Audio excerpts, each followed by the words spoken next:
नमस्कार, स्वागत है आप सभी का टोटल न्यूज में। आपके साथ मैं हूं रंजना अंकित द्विवेदी। बुलेटिन की शुरुआत करते हैं। जापान की प्रधानमंत्री सनाए तकाइची के भारत दौरे का आज आखिरी दिन है। बड़ी जानकारी दे दें आपको। आज पीएम तकाइची दिल्ली से टोक्यो के लिए रवाना होंगी। कल के शिखर सम्मेलन के नतीजों पर दोनों पक्षों ने संयुक्त बयान जारी किया।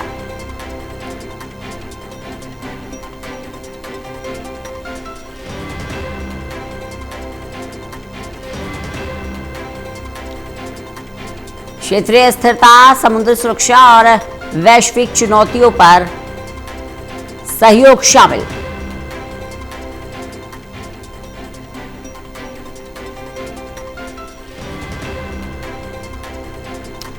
तो यात्रा दोनों देशों की साझा प्राथमिकताओं को और मजबूत करेगी। प्रदीप कुमार हमारे साथ, हमारे एसोसिएट एडिटर, जुड़ गए हैं ज्यादा जानकारी के लिए। प्रदीप जी, भारत और जापान के रिश्तों को और मजबूती देने वाली ये यात्रा बताई जा रही है। जापान की प्रधानमंत्री के भारत दौरे का आज आखिरी दिन है। आज टोक्यो लौट जाएंगी, क्या अपडेट मिल रहा है इसे लेकर? देखिए, जिस तरीके से रंजना ये दौरा रहा है काफी महत्वपूर्ण रहा है और यात्रा के इस पड़ाव में जो महत्वपूर्ण द्विपक्षीय वार्ता हुई है बीते कल हैदराबाद हाउस में, वो काफी महत्वपूर्ण रही है क्योंकि निवेश और व्यापार को फोकस करते हुए 1 ट्रिलियन निवेश का जो लक्ष्य यहाँ पर रखा गया है। अलग अलग क्षेत्रों में खासतौर से जापान निवेश करने वाला है। भारत में जो खासतौर से दोनों देशों के दीर्घकालीन परस्पर हितों से जुड़े हुए रिश्ते हैं उनको मजबूती मिलेगी। इसके अलावा सामरिक रणनीतिक हितों से जुड़े हुए जो समझौते हुए हैं वो भी इंडो पैसिफिक क्षेत्र में भारत और जापान के रिश्तों को मजबूत करेंगे। खास बात ये रही है कि प्रधानमंत्री नरेंद्र मोदी ने जिस तरीके से शुरुआत की थी बीते कल अपनी प्रेस कॉन्फ्रेंस की, जो कि ज्वाइंट वक्तव्य को लेकर थी, तब उन्होंने उसको जापान की पीएम को बहन बताते हुए संबोधित किया और इसका जवाब देते हुए जापान के प्रधानमंत्री ने भी बड़ा भाई बताया प्रधानमंत्री नरेंद्र मोदी को। और भाई बहन के ये रिश्ते जापान और भारत के रिश्तों को मजबूत करेंगे, इस पर जोर दिया गया। तो नई पटकथा लिखी जा रही है भारत और जापान के संबंधों में। सनाए तकाइची जो कि पहली बार भारत आई थी, आई और अब वो रवाना हो रही हैं। उससे पहले जिस तरीके से दोनों देशों के रिश्ते मजबूत बनकर उभरे हैं, तो कहीं ना कहीं सामरिक रणनीति के लिहाज से, क्वाड के सहयोग के लिहाज से, इंडो पैसिफिक क्षेत्र और जिस तरीके से मुक्त आवाजाही की बात की गई है, मिडिल ईस्ट का संकट हो या फिर वैश्विक घटनाक्रम हो, इसको लेकर शिखर सम्मेलन में महत्वपूर्ण बातें हुई हैं। और अगले शिखर सम्मेलन के लिए प्रधानमंत्री नरेंद्र मोदी को न्योता दिया गया है जापान आने का। तो अगले शिखर सम्मेलन में भारत जापान शिखर सम्मेलन में वो हिस्सा लेंगे, उसकी अगुवाई करेंगे।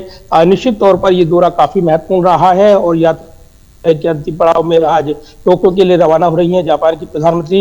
लेकिन उससे पहले अगर देखें तो कई जो महत्वपूर्ण समझौते हुए हैं दोनों देशों के बीच, व्यापार निवेश को लेकर, इसके अलावा अर्थव्यवस्था से जुड़े हुए जो महत्वपूर्ण निर्णय रहे हैं और जो एआई से सेक्टर से जुड़े हुए महत्वपूर्ण समझौते रहे हैं, साथ ही जो डिफेंस से जुड़े हुए समझौते रहे हैं, ये दोनों देशों के रिश्तों को और मजबूत करेंगे। और कहीं ना कहीं परस्पर हित से जुड़े हुए वैश्विक घटनाक्रम में जो बदलाव हो रही हैं उसमें दोनों देश लगातार नजदीक आ रही हैं और जिस तरीके से संबंध मजबूत हुए हैं तो कहीं ना कहीं ये जो साझा परस्पर हित के रिश्ते हैं ये दोनों देशों के लोगों को लाभान्वित करेंगे और दोनों देश इसको लेकर आश्वस्त है कि ये रिश्ते और मजबूत होंगे। इसीलिए जो कंपनियां हैं जापान की वो भारत में लगातार निवेश कर रही हैं, भारत जापान में निवेश कर रहा है। तो ये जो मुक्त व्यापार की जो एक खुली बयार बह रही है वो कहीं ना कहीं परस्पर दोनों देशों को लाभान्वित करती हुई नजर आ रही है। बिल्कुल प्रदीप जी, क्योंकि दोनों देशों ने व्यापार पर भी जोर दिया है, सुरक्षा पर भी जोर दिया है, एक इंपॉर्टेंट पॉइंट है सेमीकंडक्टर।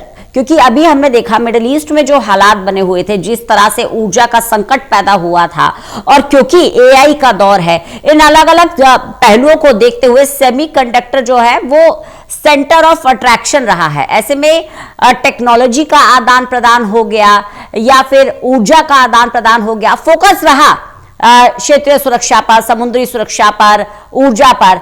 तो इन अलग अलग पहलुओं को देखें तो कितना महत्वपूर्ण ये दौरा और इस दौरे के दौरान हुई साझेदारी है।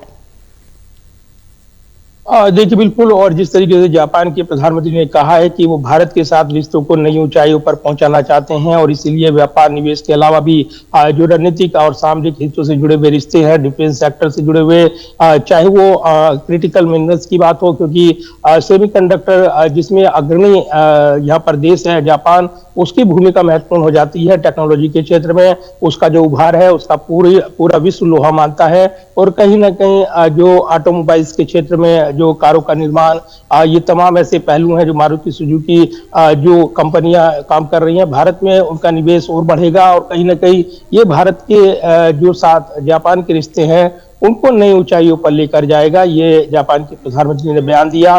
प्रधानमंत्री नरेंद्र मोदी ने भी काफी उम्मीदें जाहिर की। जहां तक ऊर्जा सुरक्षा की बात है, क्योंकि मिडिल ईस्ट के संकट ने इस सब तमाम देशों को आगाह कर दिया है कि वो अपनी ऊर्जा सुरक्षा पर विशेष फोकस करें।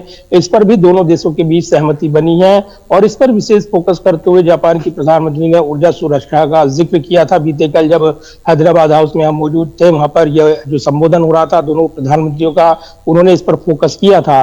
तो ऊर्जा सुरक्षा प्राथमिकता रही है, और उस पर फोकस करते हुए दोनों देश अपने संबंधों को मजबूत कर रहे हैं, और इस कड़ी में कहीं ना कहीं नए रास्ते बन रहे हैं। इसी के अलावा नवाचार से जुड़े समझौते हों, या फिर जिस तरीके से डिफेंस सेक्टर को लेकर खास तौर से दोनों देशों ने अपने रणनीतिक सामरिक रिश्तों को आगे बढ़ाने की पहल की है, ये निश्चित तौर पर काफी महत्वपूर्ण रहेगा इंडो पैसिफिक क्षेत्र में। खास तौर से जब हम हिंद प्रशांत क्षेत्र में देखते हैं चीन के दबदबे की बात, उसको जापान और भारत मिलकर चुनौती देते हैं, और जो क्वाड बना हुआ है जिसमें ऑस्ट्रेलिया शामिल है, अमेरिका शामिल है, तो ये 4 देशों का जो समूह है क्वाड का, ये काफी महत्वपूर्ण रहा है। भले ही भारत अमेरिका के रिश्तों में बीते दिनों तल्खियां देखी रही हो, लेकिन वो रिश्ते फिर से पटरी पर वापस आ रही हैं, और अमेरिकी रणनीतिकारों को भी लगता है कि इस क्षेत्र में भारत की जो भूमिका है उसको नजरअंदाज नहीं किया जा सकता, और इसीलिए इस क्षेत्र में जापान और भारत लगातार अग्रणी सहयोगी देश बने हुए हैं, और इस लिहाज से ये दौरा जापान के प्रधानमंत्री का भारत का काफी महत्वपूर्ण बनकर उभरा है। चलिए, बने रहिएगा प्रदीप जी, लगातार जानकारी लेते रहेंगे आपसे।